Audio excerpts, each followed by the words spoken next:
அனைவருக்கும் வணக்கம். அகில இந்திய சித்த வைத்திய சங்க பொதுச் செயலாளர் கருணாமூர்த்தி என்னுடைய பெயர். பாரம்பரிய அகில இந்திய சித்த வைத்திய சங்க சார்பாக இன்னைக்கு ஒரு முக்கிய செய்தியை நம்மளுடைய ஊடகங்களுக்கும் தமிழ் மக்களுக்கும் தெரியப்படுத்துறோம். இந்த செய்தி என்னன்னு கேட்டீங்கன்னா ரொம்ப முக்கியமான செய்தி. பார்த்தோம்னா ஒரு 35 ஆண்டு காலமாக எங்களுடைய வாழ்வாதார போராட்டமான ஒரு செய்தி இது. ஏன்னா இன்ன வரைக்கும் நாங்கள் போராடிக்கிட்டு தான் இருக்கோம். தமிழகத்துல பார்த்தோம்னா பரம்பரை சித்த வைத்தியம், இந்த சித்த வைத்தியம் என்பது தமிழகத்துல மட்டும்தான் இருக்கு, மற்ற எந்த ஸ்டேட்லயும் கிடையாது. மற்ற ஸ்டேட்லாம் பார்த்தோம்னா ஆயுர்வேதாவா இருக்கும். தமிழகத்துல பார்த்தோம்னா நம்மளுடைய சித்தர்கள் வம்சத்தில் வந்தவங்க நாங்க எல்லாருமே மூதாதையர்கள்ல இருந்து கிட்டத்தட்ட ஒரு 2000 ஆண்டு காலமா சித்த மருத்துவத்தை பார்த்து வந்துகிட்டு இருக்கோம். அதன் பின்பு பாத்தீங்கன்னா படிப்பதற்கான பட்டதாரிகளுடைய காலேஜ்களை ஓபன் பண்ணாங்க. 92 வரைக்கும் அவங்கள வச்சு பல சர்டிபிகேட்லாம் எங்களுக்கு கொடுத்துட்டு இருந்தாங்க. அதுக்கப்புறம் பாத்தீங்கன்னா 92ல பாத்தீங்கன்னா தரவே இல்லை. அந்த சர்டிபிகேட் பாத்தீங்கன்னா இஎஸ்எம்பி என்ற சான்றிதழை மறைந்த முன்னாள் முதல்வர் அம்மா அவர்கள் 1992 வழங்கினாங்க. அதன் பின்பு இது நாள் வரைக்கும் எங்களுக்கு எந்த விதமான சான்றிதழும் எந்த அரசாங்கமும் வழங்கவில்லை. மத்திய அரசாங்கமாகட்டும் மாநில அரசாங்கமாகட்டும் ரெண்டுமே வழங்கவே இல்லை எங்களுக்கு. நாங்க அதனால நீண்ட நாள் கோரிக்கையா போராடிட்டு வந்தோம். போராடிட்டு வந்தோடைய விழிப்பையினாக நிறைய போராட்டங்கள், கொஞ்சம் நெஞ்சமல்ல, எல்லா இயக்கங்களும் போராடிக்கிட்டு தான் இருக்கிறாங்க தமிழகத்துல. எங்களுடைய போராட்டத்துக்கு எந்த அரசாங்கம் தலை சாய்க்கவே இல்லை. நாங்க தலை சாய்க்காதனால இந்த 2026 சட்டமன்ற தேர்தல் வருது. இந்த சட்டமன்ற தேர்தலில் யாருக்கு வாக்களிக்கலாம் அப்படின்னு சொல்லிட்டு நாங்களாம் கலந்து ஆலோசித்தோம். எங்களுடைய ஊடகங்கள் பாத்தீங்கன்னா தமிழகத்துல ஒரு 20,000 குடும்பங்கள் இருக்கிறோம். இந்த 20,000 குடும்பங்களும் ஒருங்கிணைக்கப்பட்டு ஆலோசித்தோம். அந்த ஆலோசனை பேர்ல பார்த்தோம்னா எங்களுக்கு ஒரு முடிவெடுத்தல எங்களுக்கு யார் இஎஸ்எம்பி சான்றிதழ் தராங்களோ ரிலீஸ் பண்ண, அதாவது பரம்பரை சித்த வைத்தியர்கள் கிராமப்புறங்களிலும் நகரங்களிலும் பார்ப்பதற்கான ஒரு சான்று கேட்கிறோம். எங்களுக்கு ஒரு சான்று தான் வேணும்ன்றோம்.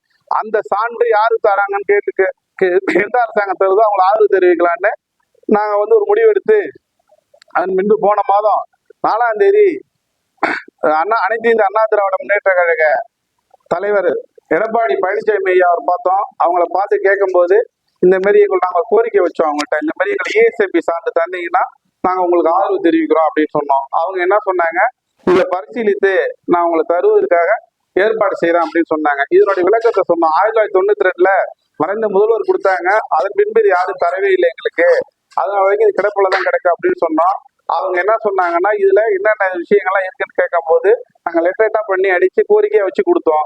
அந்த கோரிக்கையை அவங்க படிச்சு பார்த்துட்டு இதை நான் பரிசீலனை பண்ணி இந்த அரசாங்கம் நாங்க வந்த உடனே உங்களுக்கு செய்தி தரும் சொல்லியிருக்கிறாங்க. எங்களுடைய கோரிக்கை என்னன்னா, எங்களுடைய கோரிக்கை இந்த ஒரு கோரிக்கை தான், இஎஸ்எம்பி சான்றிதழ் நலவாரியம் கேட்கிறோம். நாங்க நலவாரியம் எங்களுக்கு வேணும். ஏன்னா ஏதாவது ஒரு எல்லாத்துக்கும் நலவாரியம் இருக்கு, இன்னைக்கு பரம்பரை சித்தத்துக்கு நலவாரியமே இல்லை. அந்த நலவாரியம் கேட்கிறோம். அது மட்டும் இல்லாம மறைந்த, அதாவது பல்வேறு மூலிகைகள் இன்னைக்கு அழிஞ்சிக்கிட்டு வருது. அந்த அழிஞ்சிட்டு வர மூலிகை பண்ண வைப்பதற்கு எங்களுக்கு உதவ சொல்றோம். அதாவது லோனு, ஏதாவது ஒரு தரிசு நிலங்கள்லாம் கவர்மெண்ட் மூலியமா இருக்கிற புறம்போக்கு நிலத்தெல்லாம் எங்களுக்கு கொஞ்சம் கொடுத்தாங்கன்னா அந்த நிலத்தை நாங்க பயிர் செய்து சித்த மருத்துவத்தை மீண்டும் மீண்டும் வளர்த்து கொண்டு வருவோம். அது மட்டும் இல்லாம இன்னும் அரிய வகை மூலிகைகளை பாதுகாத்து வந்தால்தான் வரக்கூடிய காலங்கள்ல உங்களுக்கு ஒரு சிறப்பான இந்த சித்த மருத்துவத்தை வளர்க்க முடியும். இன்னைக்கு கொரோனா காலம் வந்துச்சு, பெருந்தொற்று காலத்துல அப்ப பார்த்தோம்னா நம்மளுடைய கபசுர குடிநீர் பத்தி உங்களுக்கு தெரிஞ்சிருக்கும். அப்ப எவ்வளவு பேர்களை காப்பாத்துச்சு உயிர்களை. அதுக்கு முக்கிய காரணம் அப்பதான் சித்தாவே வெளில தெரிஞ்சது எல்லாருக்குமே. இந்த சித்த மருத்துவத்துல எல்லா நோய்க்கும் மருந்து இருக்கு, நோய்க்கு இல்லாத மருந்தே கிடையாது. அப்பேற்பட்ட சித்த மருத்துவம் இதை ரொம்ப அறிவுபூர்வமா செய்யக்கூடிய கிராமப்புற வைத்தியர்கள். அந்த கிராமப்புற வைத்தியர்களை எங்களை யாரும் கண்டுக்கிறதே கிடையாது.